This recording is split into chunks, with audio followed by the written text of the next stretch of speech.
आज हम बनाने जा रहे हैं फ़ालसे का शरबत। इसके लिए हमने फ़ालसे लिए हैं 1 पाव, जो कि हैं 250 ग्राम्स। ये चूँकि अभी सीज़न में नहीं आ रहे हैं तो हमने इसको फ्रीज़ करके रख लिया था। आप देख सकते हैं ये फ्रीज़्ड फ़ालसे हैं।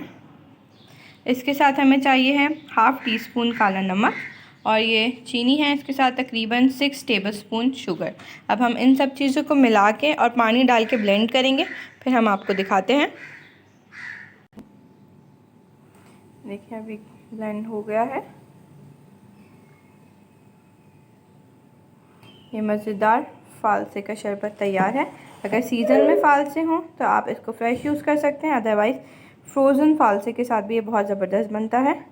ज़रूर ट्राई कीजिएगा। और सिर्फ 3 इंग्रेडिएंट्स हैं इसमें, जो कि है फ़ालसा, चीनी और काला नमक।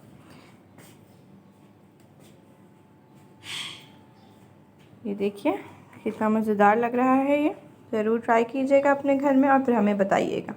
अल्लाह हाफ़िज़।